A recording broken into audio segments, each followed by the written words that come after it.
evidence of passengers dead or alive. Please stand by. Hey everybody, welcome back to Watch This Podcast. I'm Alan. I'm Ryan. And I'm Devin. And we're back talking about something that's not Game of Thrones. Oh, that intro felt good, guys. That felt good. Yeah, it's been a while. At least since we recorded. We did release one a few weeks ago that was pre-recorded, but now we're back. We're doing this again and for something that All comes new out stuff. today of all days. So, It's something I will be seeing probably Sunday. or I think I'm going to the movie Sunday, but I'm seeing something else completely. Well, that What are you seeing? We'll get into that. Oh, good, because I'm going to see Godzilla tomorrow. Oh, nice. Oh, did I bury the lead? Sorry, guys. No, Mr. Hollywood. It's okay. We're talking about Godzilla today, but not the one that you think we're going to talk about. not the one that had Heisenberg in it for all of 5 minutes. No, We're going to talk about my favorite one. we're going to talk about the one that had Ferris Bueller in it for all 90 minutes. We're talking about 1998's Godzilla, directed by Roland Emmerich. Oh, boy. Yeah, we're going there. So I didn't realize what else he did until I looked this movie up. Yeah. I didn't know he did Stargate and he did Independence Day. Yeah, and I don't know what happened between this and Independence Day, but That's blasphemy. I can't believe either of you from some of the conversations I heard about. Along with Arguably, 90%. they're all bad movies. They're just good bad movies. Stargate's not a bad movie. That's an excellent sci-fi I'll film. give you Stargate. Independence Day. I've never seen it. Independence Day on paper is a bad movie, but you have the performances from Jeff Goldblum, Will Smith, Bill Pullman, Judd Hirsch. Everyone else is elevating that movie so that what would be a B movie is better because you've got that great cast. I'll Godzilla give you that. has the cast of The Simpsons for some reason. There's two completely different levels of talent there. And I love The Simpsons, but we'll get into it. Okay. Let's do it. So technically, I had seen this movie years ago, like back when it first came out. I saw this at the drive-ins. And maybe here and there, I saw clips on like TBS or something. But I haven't seen this movie from beginning to end since it first came out. I remember seeing this at a drive-in with Lost in Space, which is a whole nother can of worms of bad movies. Like we're talking about, like if I had to choose which one was my favorite of those two that night, it's definitely Godzilla. Oh, yeah. Oh, absolutely. Ryan's just like judging me right now. No, I'm not judging you because you're picking Godzilla over the other one. I'm just like, I deal with this every time I talk to somebody about this movie. I deal with this all the time. And I'll get into that. I'm so excited to talk to you about this, Ryan. I cannot wait. So, Devin, what's your viewing history with Godzilla? Had you seen it before? Yeah, so I had first seen it when it came out when I was 8. And I don't know if you guys know about this know this about me, but I was a very scared little child. I was scared of literally everything, and my dad would not let me see this movie because it was going to be too scary and it would give me nightmares. And I wanted to see it so bad. So as a test to whether or not I'd be okay to watch this movie, he locked me in my grandma's basement with the lights off, and I had to stay there for 15 minutes and not run upstairs because I was so scared. And only after I had done that was I allowed to go see the movie. And I did. It seems like a weird movie for the scared test to be on. How old were you? Yeah. 8. No, to me, that makes sense. I don't know. I feel like we had a little bit of therapy with you guys right now. Is this the basement that I'm thinking of? This is the basement that you're thinking of. Was Absolutely it finished then, or no? Okay. No, it wasn't finished, and it was like there were like weird things down there, and we were told there was like a man who died in there and would haunt little kids who stayed there. Like stakes were sky high for this. Yeah. I was thinking about that basement the other night because I was having a conversation about. From an outsider, this conversation just went really weird. Just letting both of you know. We were having a conversation. Have you seen 50 Shades of Grey? That. There was one of those boxing dummies. Okay. Do you remember that bar I used to have? Yeah. That was down there because I got it from there. And I was thinking about that basement the other day because I always remember that's where we watched the video of Saddam Hussein being hung on New Year's. Oh, yeah, it was. Oh, history was made in that basement. Yeah. Ooh. I don't know why that came up, but it did. I'm so glad there's context to this. Yeah. That's also where I got you hooked on Lost, and we played. Yes, it is Star Wars Battlefront. That's where I watched all of Lost. Yes. But yeah, it used to be cool. Ryan, how did you watch Godzilla the first time? Movie theater. Okay. You have to understand, I was born in 85. Yeah. So I was older. Obviously, I'm older than you guys, but still. So I mean, I was older than you guys. Plus, up until this point, like the mid 90s was like the era of the Sci-Fi Channel and Discovery Channel and the History Channel. And I don't know if it was a thing in the mid 90s, but to me, it was that Sci-Fi Network after like 7, 8 o'clock at night would just play any Godzilla movie that whatever intern grabbed off the shelf, and they put in the like VHS thing and they hit play for the channel. So like I remember 10, 11, 12, like staying up late, well, not really late, but you know, like past 7 or 8 o'clock, and watching like the English dubbed old Japanese Godzilla films. And I thought they were the funniest things ever because I just got out of watching Power Rangers. So I was like, oh, cool, a guy in a suit. I know that, you know, like I know how they did that. And at the same time, Discovery Channel had a show called Movie Magic where they actually talked about how they film stuff. Mm-hmm.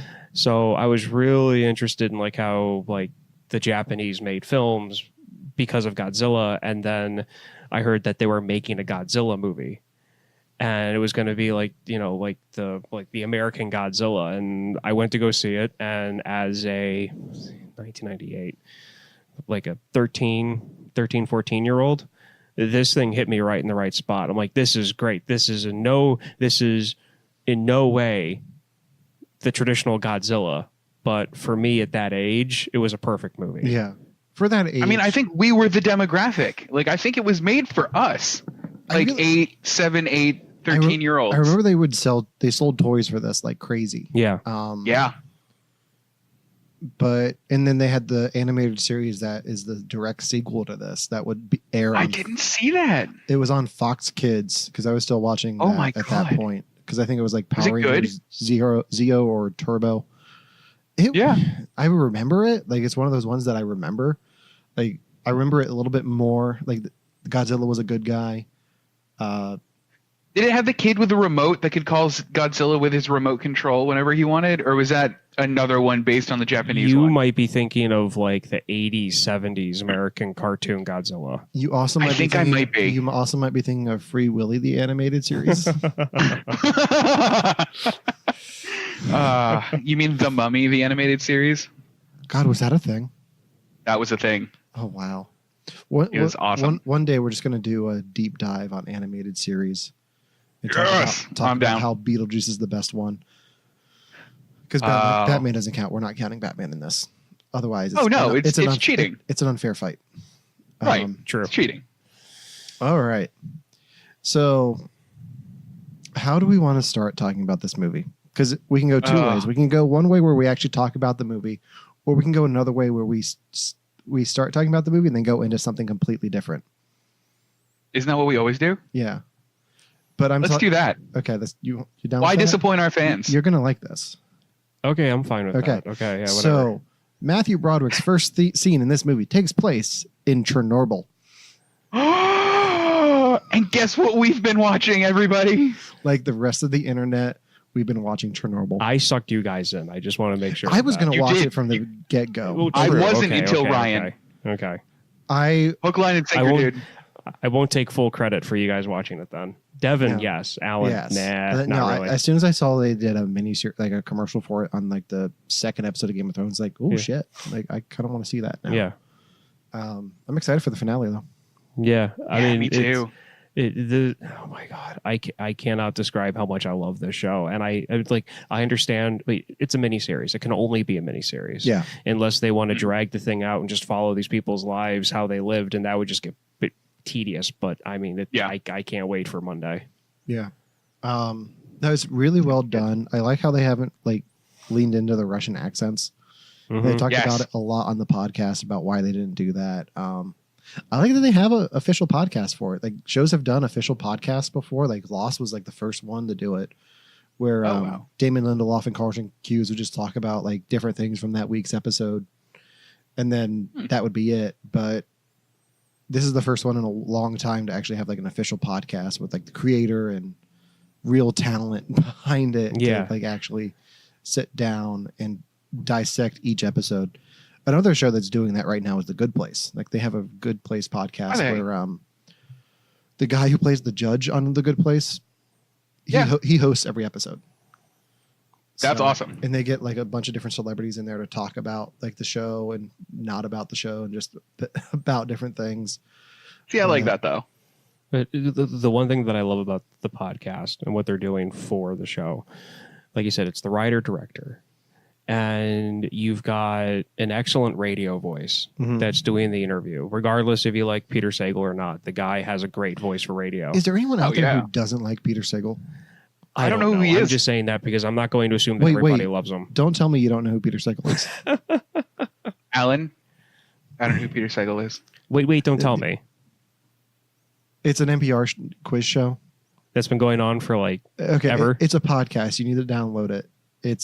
I'm aware of what NPR is, but I've never like interacted with it anyway. You'll like this one because it's a news game show. Paula Poundstone's on it a lot. Yeah. The scorekeeper is the voice of the narrator in Anchorman, The Legend of Ron Burgundy, Bill Curtis. Shit. And the reason why Bill Curtis is on the show is for the same reason. Well, the reason why Bill Curtis is on Anchorman is because of the history he has with radio. Yeah. Oh, that's awesome. He's like an actual newsman in Chicago. So, well, who now's the scorekeeper? Guess I'll have something else to listen to on my drives to work. You do. Oh, believe me, you'll love it. Yeah, it's fun. I'm sure I will. Of all the NPR shows, it's the one that doesn't put me to sleep. So good. No NPR shows put me to sleep, but that's a different story. Yeah, I'm weird. I'm kidding. I like NPR, but they won't get my money. Oh, you got away with it, Alan. Yeah. Okay, so I think we all can recommend Chernobyl a lot. Chernobyl is amazing. All right, so for you have to watch the podcast. I'm out. I almost said your part, Ryan, by the way. I'm really holding back on my obsession about the show because I really want to talk about Godzilla. Okay, that's fine. Yeah, let's do it. No, because I really want to talk to you about Godzilla. We couldn't address. We had to address the Chernobyl thing as soon as I saw it because I was like, we've been just messaging back and forth about this. Ryan invited us to like a meme group of just Chernobyl memes. Oh, it's great, isn't it? Yeah, it is. I'm also still getting notifications from the. Wait! This isn't Flavortown group that you. I love that group. I love that group. There's so much angst in that group. I haven't joined it, but I still get the notifications. At some point, I'm going to have to join. Which you got. They're delightful. I only send invites to like meme groups and stuff like that if it's actually worth it. Yeah. So if I ever send you anything, just know that I've already told myself not to send you something 20 times already, and that's the one that made the cut. Okay. So back to Godzilla. Yeah. But Beanstalk. What? Oh, no, there was a Beanstalk today in the Flavortown one. And I'm obsessed with it. I don't know why they put beans in a sock and put it on a plate, but I can't stop thinking about it, guys. I love how we try to transition back to Godzilla. And I refuse. Beanstalk. I saw that picture too, and it's very disturbing. It's an ankle sock. Somebody made baked beans and poured it into an ankle sock and put it on a plate and called it Beanstalk. What do you do? What do you do if you realize that that's where you're at? Anyway, Godzilla. Okay, it's got to be a Boston thing. Oh, yeah. Beantown. Okay. Red Sox. Okay, so Godzilla. Let me go to my notes and see what I have for the opening because I feel like I had something. I feel like you two should just get out what you want to say, and then and then I can just like hold everything back until the end and just flip out.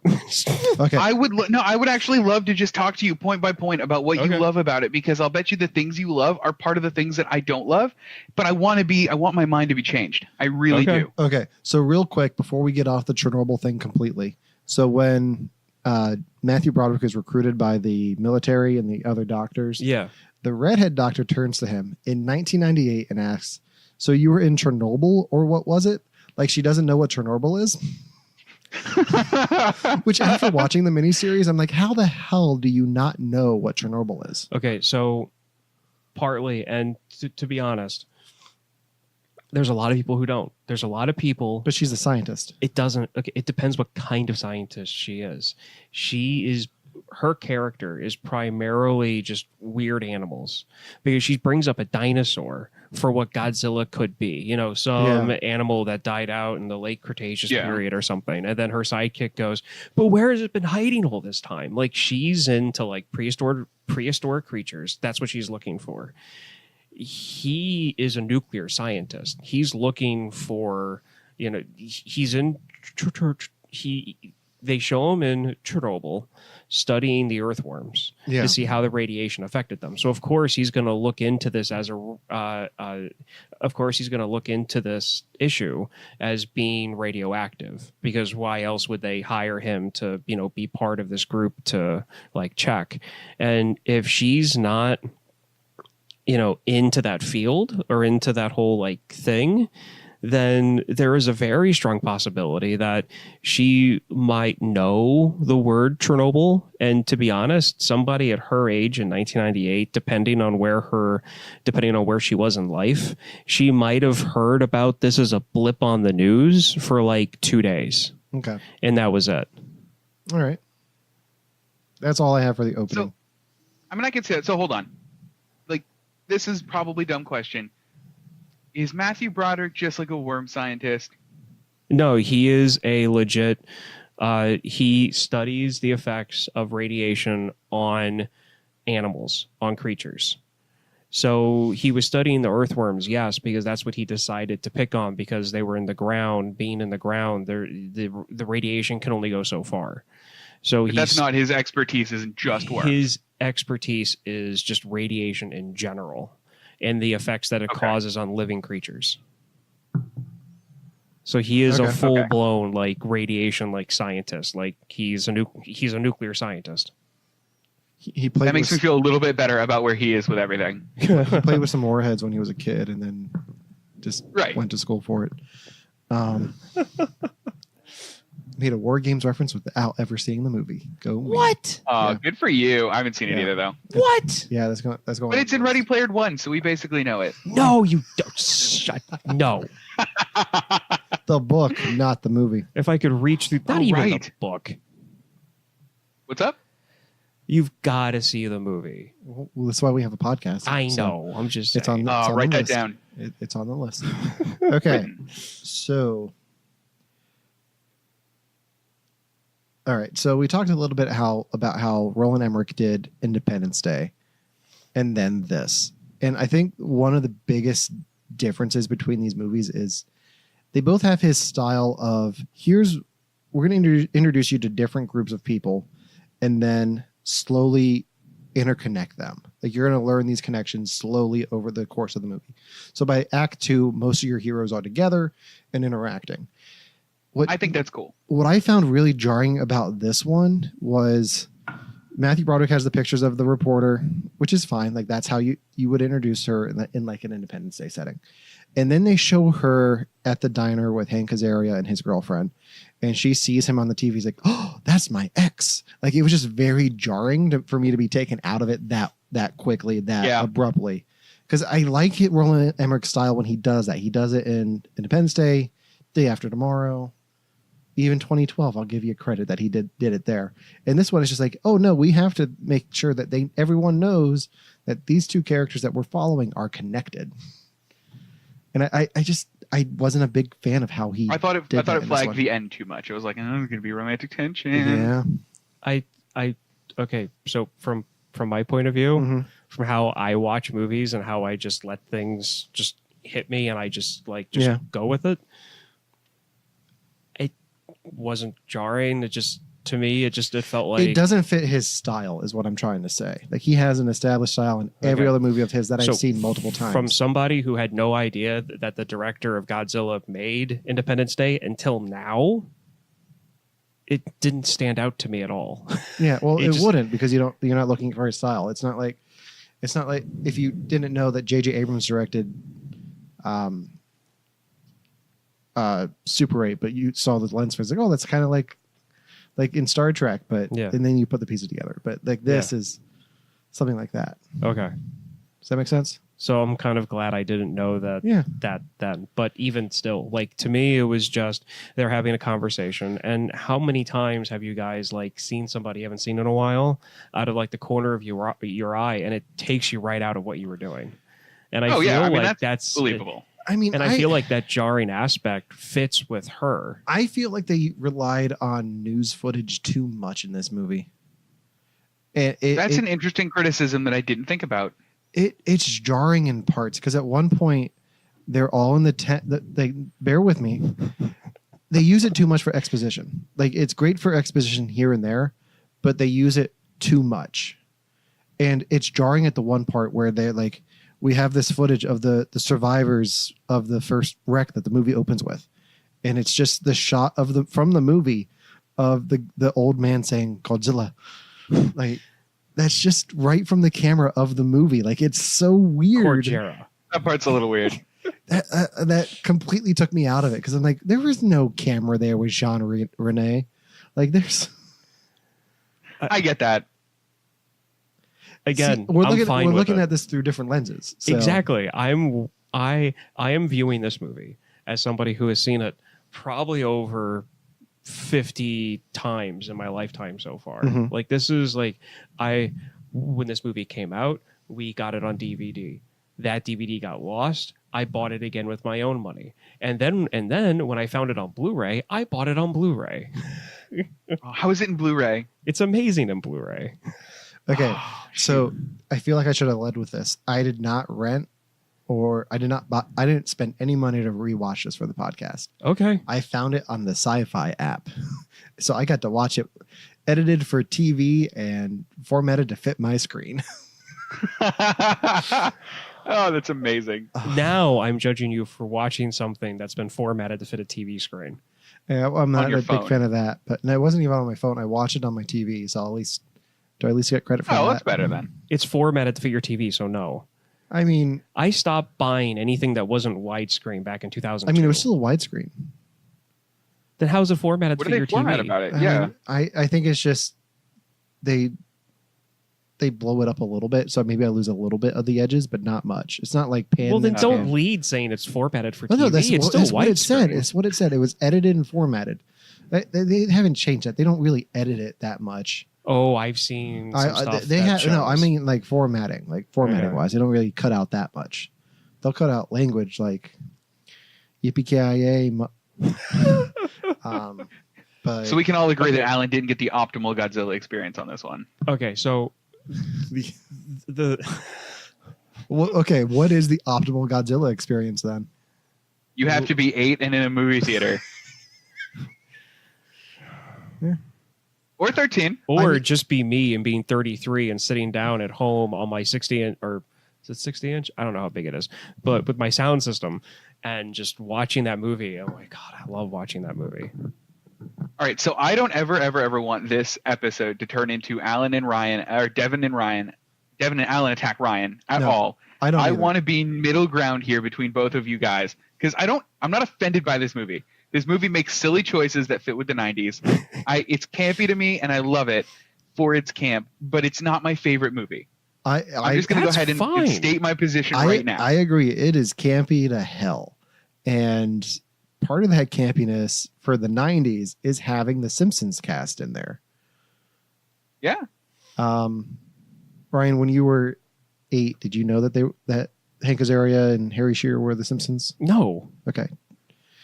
I don't think I did either. Look. So here's the thing, and this is actually a good topic to bring this up. Where you and me differ on a lot of things is when movies like this come up. Mm-hmm. Is because like the director's name comes up at the start of the movie, so Mm-hmm. you automatically know just by the name what they've done. You know what you're looking for. You're like, great, this person likes to do this. I love that. I'm going to look for this. I see those names and I just completely ignore them because I can't put a face to it, and let alone what other movies they have.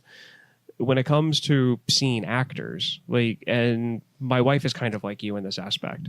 Like, I see an actor and I just go with it. Like, it doesn't matter if they've been typecast their entire career as a comedian, and then all of the sudden they're in this, like, Oscar nominee movie for being like like the drama category. Like I just let these things come at me and I just take them how they are. So when it comes to the aspect of like how the movie was against his other films, like that really I didn't notice any of that. But I think that's where a lot of our differences come from. I think part of it is too that I've seen Independence Day so much. I watch it at least once a year on July 4th. And so that's one of my top 25 movies of all time. I burned through 2 VHS tapes of Independence Day as a kid. But even like in the last few years, just going back and rewatching, like, why do I enjoy this so much? And picking up on the little things about that story that make me, like, figuring out why I like it so much. Like, analyzing that movie from, like, a different angle than when I was growing up. Like, I pick up on the things that Roland Emmerich did, and I put together, like, oh, yeah, he does that again in Day After Tomorrow and 2012 and not in Independence Day Resurgence. Which I will say, if I had to choose between Independence Day Resurgence and Godzilla, I will choose Godzilla. Okay. So really? Oh God, have you seen Independence Day Resurgence? Yes, I wasn't that offended by it. As a fan of Independence Day, I was. Not right away. It took some time for me to. I was like kind of in denial about how bad it was. He was a fan at first, and I knew it was denial. I knew it was. No! Did you have to watch it again to like get it? I have not watched it again. You've just been like ruminating on it. Yeah, I'm gonna. Was it the Will Smith picture? Oh God, I forgot about that. Oh, that was my like least favorite part. Well. Anyway, back to the new scenes. Yes. Oh, yeah. Back to this. For me, for that movie, when the first time I saw it, that was the first time I ever saw a movie actually do that. But I think, if I remember correctly, I think they only do it like 3 times. I forget how many times. Because they do it when the story breaks that about Godzilla having eggs. They do it again when they do it from Madison Square Garden. It makes sense for the plot. Well, yeah, because she's a reporter. Like, there were just weird times where everyone gathers around the TV in a tent, and it's like, is this the best way you could get this across? They only gather in a tent around a TV once, and then they do it in a living room, and then in the diner. I'm so proud of you. But the tent was a. The tent metaphorical was a meeting. Tent, yes. The tent was a meeting. But anyway, it to me, I don't know, like, to me that fits, especially for the 90s, especially for how media was. You would have, in that type of a situation, if anywhere of importance, and for crying out loud, half this movie takes place with people who work for a news network. Of course, there's going to be TVs all over the place. But anyway, you're going to have a TV, especially if you have the tech there, and you're going to have it on one of the very few channels that are going to be talking about it nonstop, just to make sure that you have an eyes and ears of like of what's going on. So occasionally you're going to have vital information or even just an easy way to move the story along to work on the TV. Because I mean, to me, given that it's taking place in 1998, the movie is set in 1998. To me, having all of that going on through the TV to move the storyline along, to me, it works. Okay. And that's honestly one of the reasons why I like it so much. The fact, though, that they do use the video from the scene with the cook off the ship and he's going Kojira, which they mess up to say Godzilla, which is something that, as a fan of Godzilla, as I've gotten older, I'm like, it's not Kojira. Why is she saying it's Kojira? It's Godzilla. Stop it. But anyway, that is silly. Yeah. I'll give you one. But they never show, like, they'll show him with the lighter and click. But they do show one of the other Frenchmen walking in with a camera when they're coming into the room. They do show one of them holding a camera, but none of the other camera angles show where he went, and you have to watch this movie like 25 times to pick up on the fact that the guy's carrying a camera. Believe me, I know. I didn't catch it. Okay. I'm proud. The TV news footage thing is not the biggest thing that offended me in this movie. That's fine. The biggest thing that offended me in this movie is they keep doing title cards to establish where we are. So when we're in Chernobyl, it says Chernobyl, Ukraine. Yeah. When we get to New York, it doesn't say New York, New York. It says the city that never sleeps. And I'm like, no, you got to follow your own rules. You can't just say the city that never sleeps. Okay, I didn't pick up on that. Okay, one of the issues that this movie had when it first came out, and this is something that I had to deal with people my own age and even older people who were related to the people who were my own age, because everybody that I knew tried to make me not like this movie. Mm-hmm. Because they bring up the same things you guys are bringing up about it being like it wasn't a Godzilla film. This is the last thing that I will bitch about. Yeah, no. It's fine. This it's fine. Offended me. Yeah, it's fine. It's fine. But just in general, like I had people trying to get me to not like this movie because they didn't like it and they couldn't understand why anybody else would like it. Sure. But this, just like you said, it's campy. Mm-hmm. One of the biggest issues that this movie had with critics was, is this a camp? Is this supposed to be a comedy? Is this supposed to be a romance? Is this supposed to be a romantic comedy? A lot of people couldn't pin down what this movie was. They asked Roland Emmerich that question once. You know what his answer was? What? Yes. Exactly. So I'm serious. So, I mean, to me, one of the reasons why I like this movie so much is the fact that I like campy movies. I love Demolition Man. You can't get campier than Demolition Man, for crying out loud. I love romantic comedies. I'll fully admit it. As long as it's done in the way that I like it, I like romantic comedies. I also like just straight up comedies. I like dark comedies. I like monster films. I like Godzilla. This movie takes a little bit of everything that I like and puts it together in one movie. Is it neat? No. Is it a mess? For about half of it. But I love it for it. Okay. And that's why it's in my top 15. One thing that you touched on was like the critic response to this. Yeah. They responded to the critics in this movie as well. Did you know about this? Yeah, I saw this part. With the mayor and his assistant.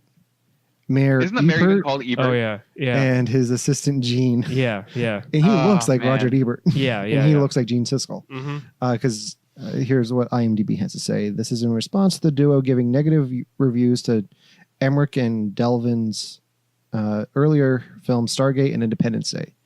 The film was also co-opted the duo's trademark thumbs up, thumbs down gesture at the very end when Gene quits. I was looking for that at the end. I was like, oh, hey, you did it. You did the thing. That's awesome. I think... You know what? That just makes them bickering. Because I knew that there was some stuff in there about critics because I remember reading some stuff a long time ago back when like Wiki first became a thing, and I was trying to figure out what songs were on the Godzilla soundtrack because I lost it. We'll get into the Godzilla soundtrack at some point. We'll get into that, but I remember reading something about how like they had like a critic response within the movie, but at that point, anytime I saw the word critic in this movie, I stopped reading because I didn't care because I figured it was going to be like something trashing the film, and I didn't want to read it anymore. Sure. That makes their bickering even better. So you've watched this 25 times and you're learning something. Well, I mean, okay, so we have to understand critics is all part of the whole like movie thing, and one of the reasons why I think why this all works is because you're from like the technical like aspect of this. I'm coming at this as just a normal moviegoer and fan. Yeah. Like I don't really watch football anymore, but I could still name you probably half the players in the league because it's sports. Please don't. And I'm not going to. But because it's sports, and that's my technical thing. Your thing is film. So like you know who the directors are, who the composers are. Like to me, that would be like you know who the outfielders are, who the managers are, who used to manage for such and such film like 30 years ago. Like that's you. I would be lucky to know which teams are in which cities when it comes to actual sports, though. Yeah, it's like I said, we're coming from two different like viewpoints on this. So that's why this works. Real quick, just to divert for 1 second, before we started recording, before Devin joined us, we were talking about the Lonely Island's visual poem on Netflix. Have you seen? Is it good? I just watched it. I watched it tonight with Anna. It's right up Ryan's alley. There's a rap song where they work into a rap every single baseball team. Yeah. city, and wow. It's fantastic. Yeah, I really can't wait to watch this. I was going through Netflix and I didn't even see it was Lonely Island. I didn't even see the image behind the word. All I saw was Bash Brothers, and the first thing came to mind was like, oh, this has got to be something about Jose Canseco and Mark McGuire. This has to be. Yeah, because they did that, right? Yeah. Well, yeah, they did. But so then like I went from like, oh, Bash Brothers, and then I saw the visual and I was like Lonely Island, and then I saw the preview for it and they were in their Oakland A's stuff and they were like rapping to these like two women they brought back, and I'm like, oh my god, I cannot wait to see this. It's fantastic. Oh man. Another recommend. So Chernobyl and Bash Brothers on Netflix. Yeah, I can't wait. Yep, gotta watch this. Okay. So I want to get back to my question before that I asked a bit ago and we never got to. Okay. So being 2019, being that the show has been on for 30 years, how do you guys feel seeing Harry Shearer and Hank Azaria in this movie? I think I'm with Ryan. I don't think I caught that it was them. Okay, you didn't really? Yeah, really. Not even Hank Azaria? No, honestly, I'm really bad at actors too. Okay. Sometimes I'll do a lot of research after the movie and be like, oh my god, it was that guy, and then I'll pretend like I knew the whole time, but no, I'm really bad. Yeah. Yeah. Okay, those are the two big ones. So There's a third one that I was going to get to, but if you guys didn't even... For Hank What was the third Azaria, one? like I'll get to it. I didn't start to realize who he was as an actor and started to become interested in him as an actor until The Night at the Museum 2. When he played like the Pharaoh guy, like the villain. And that's when my wife was like, oh, that's Hank Azaria. And I was like, who? And he's like, the Birdcage, Hank Azaria. Like, see, that's what I go to too. Like, it's So- as much as I picture Yeah. The Simpsons, I also picture him in the short shorts from the Birdcage. yeah. So I was like, what other movie has he been in? And then she starts naming off movies. And I was like, oh, the guy from Godzilla, Animal. Like, that's how I know him.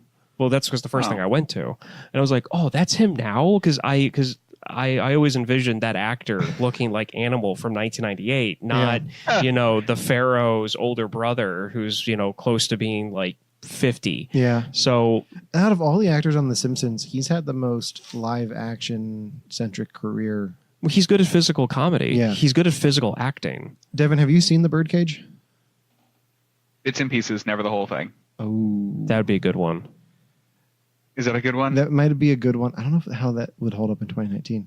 We might. I'll have to add that to the list. I wonder how that would hold up, because I know the premise. Like, I saw and it recently. I feel like Believe the me, it premise would holds be up. real weird nowadays, but like maybe it holds up. I mean, Nathan Lane's performance in that is fantastic, no matter what day or age.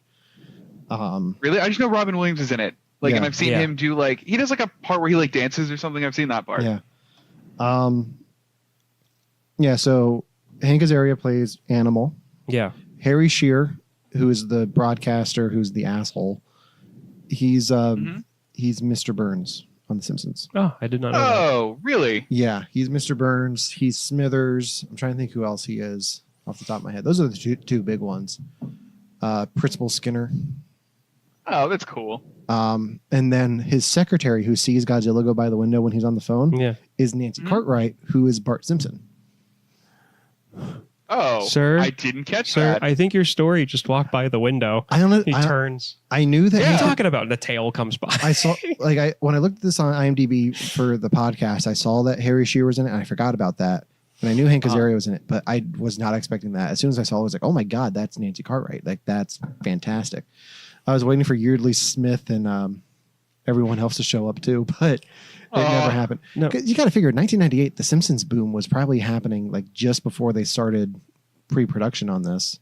It had to have been, because when was their big season? Like their biggest season? It was like 96, right? 90. So between 94 and 96, I think. I don't know about you guys, but bad press does a lot for anybody. Yeah. The Simpsons had an episode in 1993 where they got national news coverage because Bart turned around to an adult and said, "Who the hell are you?"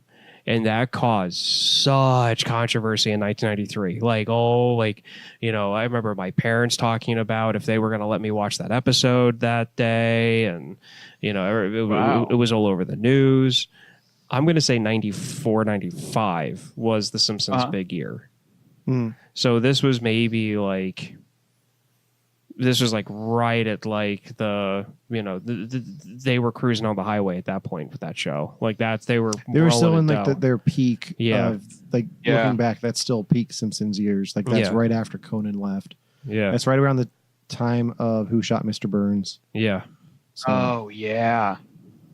Ooh, it was a good series. Yeah, still is. I need to go back and catch up on this past season, but as bad as The Simpsons has become, there's still one or two jokes per episode that are just fantastic. Oh shoot! All right, I'm gonna have to catch up. Yeah. Well, coming soon, Disney Plus. Yeah, pretty much. Oh right. All right. So let's talk a little bit about Matthew Broderick. Okay, so Matthew Broderick to me is one of my favorite actors. Okay. And this is kind of more of a recent thing. All right. Is this your favorite role of his? Actually, no. Actually, it's really tough because anything he's in, I end up really liking. And to me, anything, I'm a 90s movie nerd. That's what I like. I like campy. I like 90s film style, whatever. But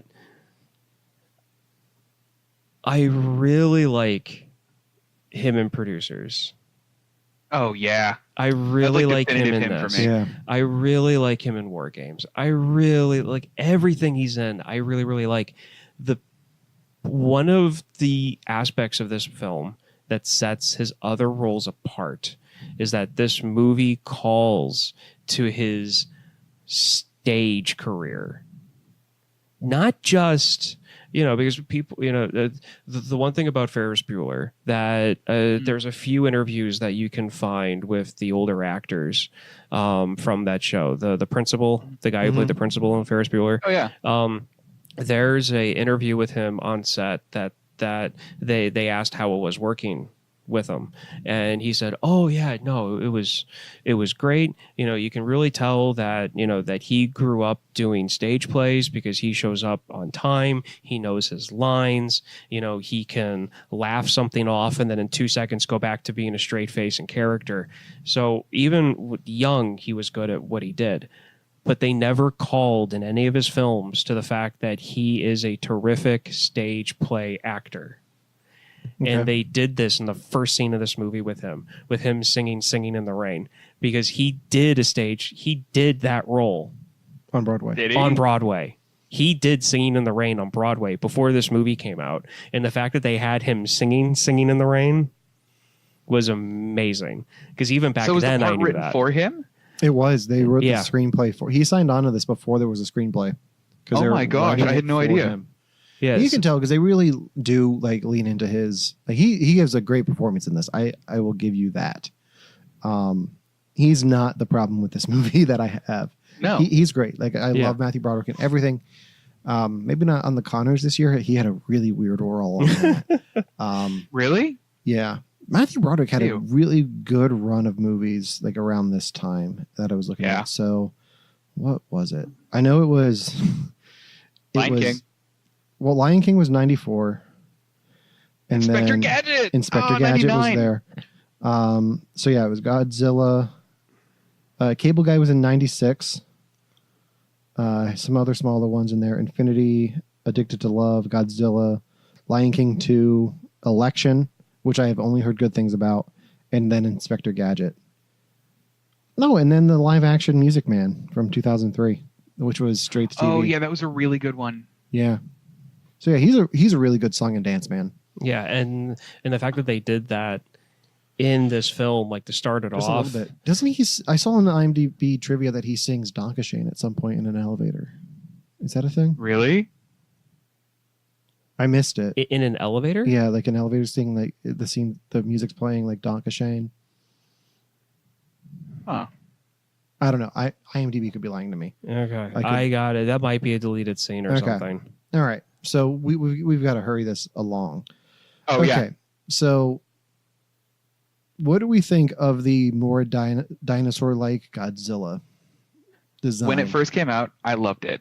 I thought it was the coolest design ever. Then growing up and seeing other Godzillas, I almost don't categorize this as a Godzilla. Like, he's just a fun monster, and I think that's what he is. The Godzilla fan, I learned this looking at some trivia. The Godzilla fan community calls this movie Gyno, Godzilla in name only. Weird. Yeah. Which, can see it. I can see why. Because he doesn't look like the typical Godzilla. That's because they completely changed his origin. Well, it's the American. Yeah, I want to talk about that. Well, I mean, it's not just the Americanized version. Like, it's completely changed. Yeah. The original Godzilla is just supposed to be a beast.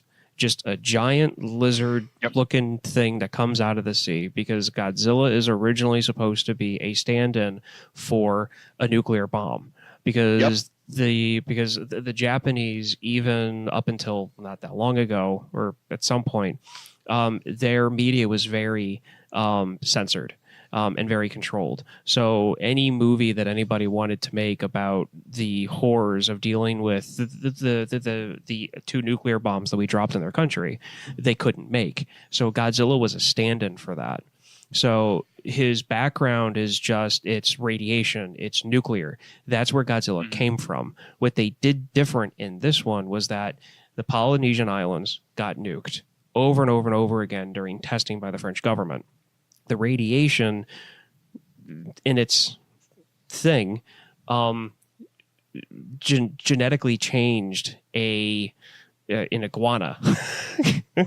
And that's where you get the 1998 Godzilla. Because if you look at its face, if you look at its body, if you look at how it swam in the Hudson, it's a giant 500, 400 foot iguana with T-Rex legs.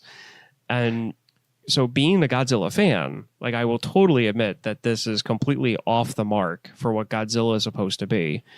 But at the same time, it's 1998. It's an American-made film. It's got Matthew Broderick in it. I'm not going to take this that seriously. Let us not forget Jurassic Park made bank. Yes, it did. Oh, yeah, it did. So, well, and here's the thing is, I think if the design was Big Iguana, they friggin' nailed it. Like, I think this is the best version of Giant Iguana they could have ever done. Best version of Godzilla?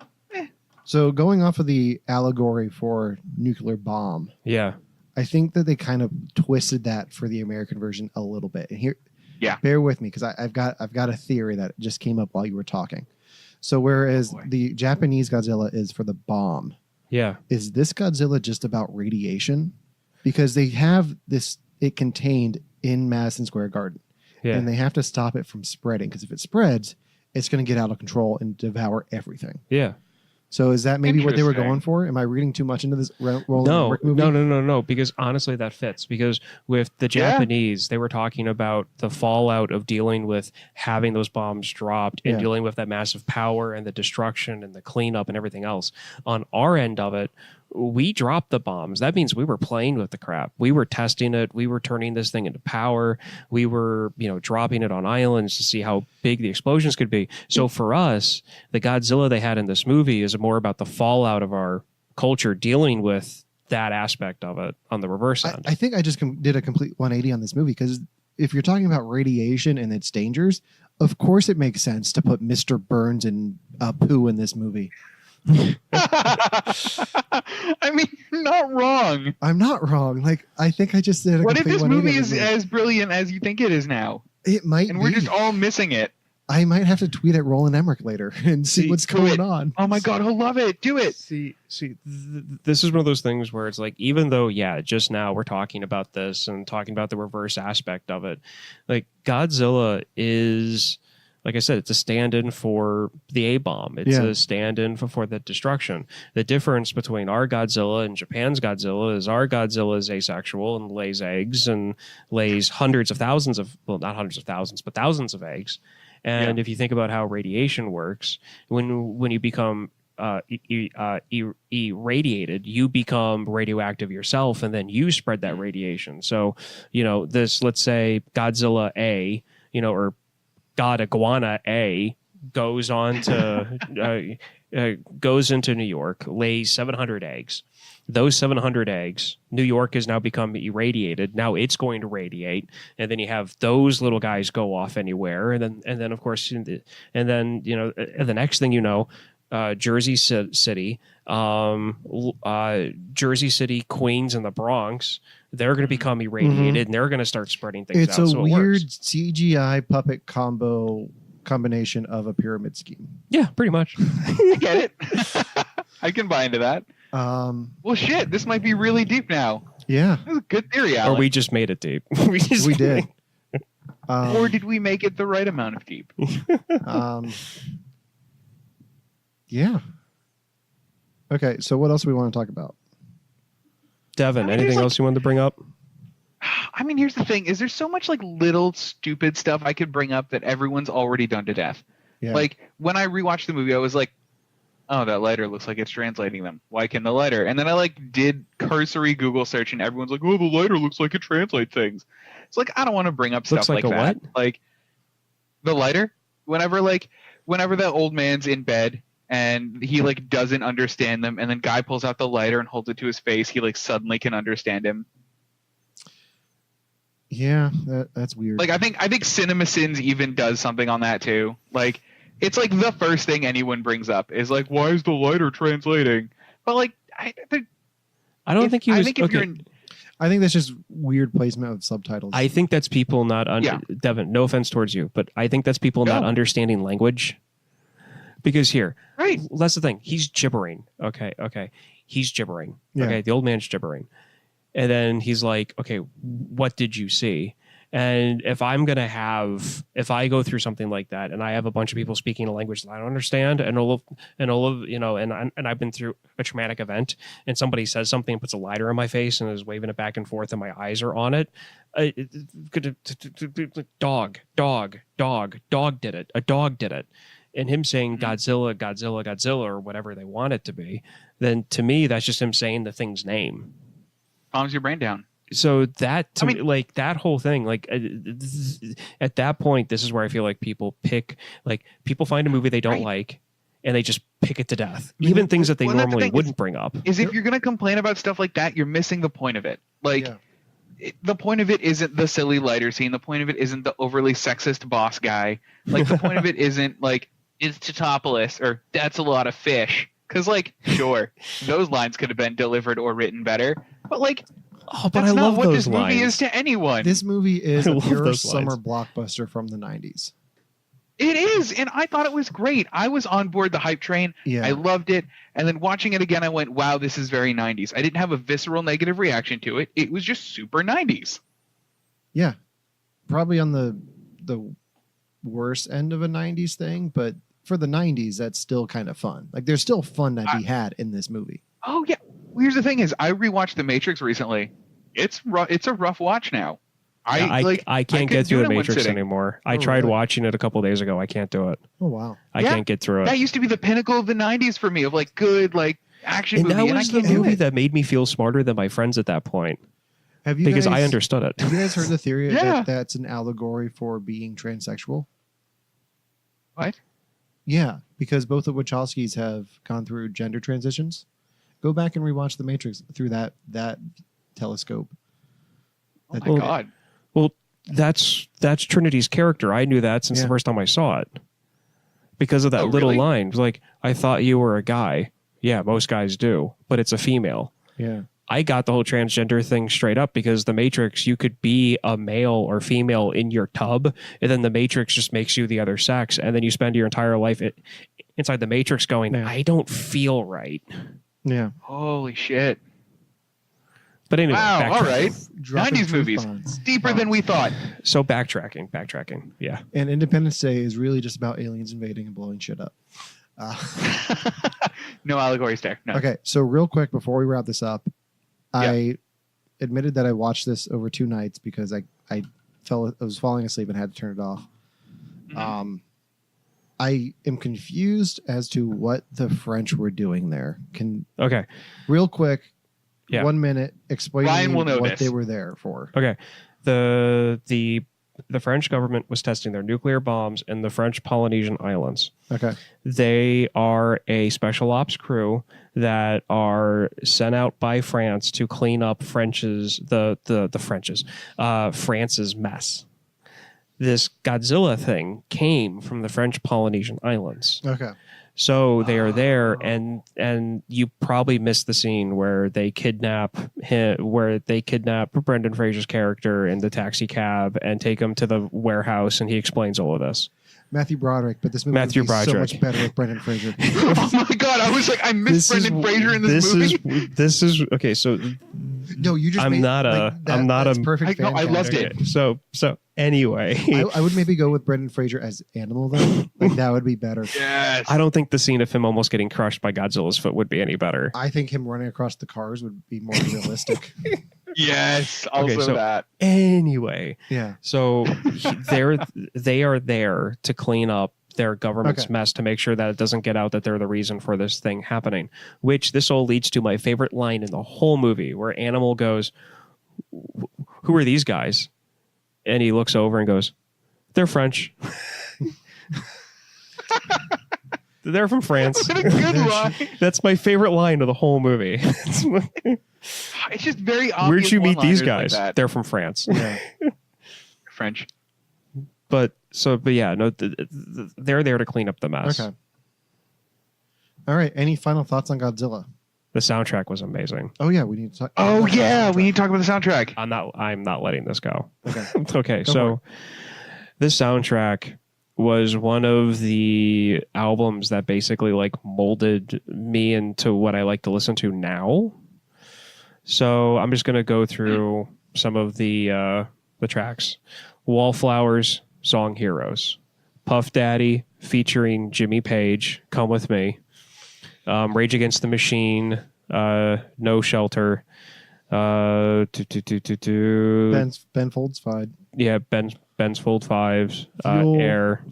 Foo Fighters, Green Day. No. Green Day featuring Godzilla. Yeah. Oh, I didn't even. It doesn't have that listed on mine, but Godzilla. Oh, that's my favorite listing on that soundtrack. Yeah, because I mean, Brain Stew in itself is an amazing song, but the first version of Brain Stew that I heard from Green Day was this one. So I always thought that the Godzilla roar was part of the song. That's awesome. And then of course Silverchair and Fuzz Bubble, and this album is full of alternative 90s rock. And then you've got Puff Daddy and a few other people in here that just kind of round out the edges. And this to me is like the pinnacle of 90s movies soundtrack.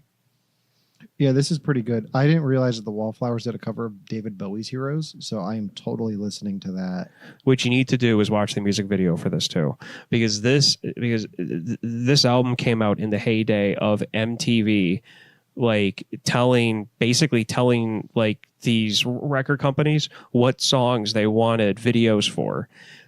Oh, that's cool. And so that led to the movie studios putting money into making music videos with bands for the movies. So this started the whole thing of like having like, let's say eventually they had, oh my God. Batman in the Kiss from a Rose song. Exactly. Well, I mean, not even that. Like for, I mean, that was before this. So. No, that was before this, but still, like you had, well, like here, the Wallflowers thing, they're singing in an apartment building with the Godzilla walking down the street, and his girlfriend goes out to get food while Godzilla's walking around the city. That's in the music video.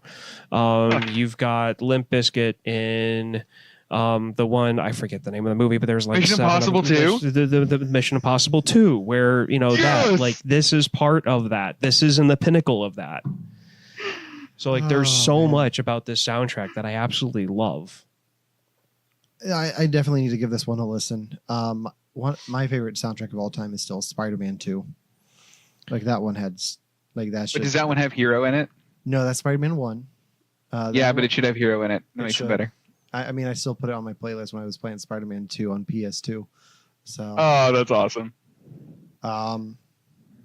Okay. Oh, real quick. It went platinum in the U.S. It went platinum in Japan, and it went 3 times platinum in Canada. Wow. As much as that's amazing. As much as people hate on this movie, I hear a lot of people talking up the soundtrack. Like, people love the soundtrack. Mm-hmm. So at least it has that going for it in general. Like, that's something. Like, that's nothing to scoff at. Yeah, like, no. A great soundtrack is very impressive. Yeah. I've seen movies that are fantastic and have horrible soundtracks. Yeah. And that's one of the things where, like, I feel like this movie is 90s. Like, it is a true 90s, just campy monster action film. It's got a great soundtrack to round that out. The reason why people hate this thing, a lot of people hate this thing, is because Godzilla is not a Godzilla in this. They screw up his origin story, but they just change it to fit what they wanted to do. And it's not a traditional Godzilla film. It's not. It ends differently. It begins differently. The storyline's different. But at the same time, it's the 90s and it's an American film. And it's fun for me. It's in my top 15. Okay, so wrapping this up, Godzilla King of the Monsters comes out this weekend. I cannot wait. I can't wait either. Have you guys seen any of the reviews for this one?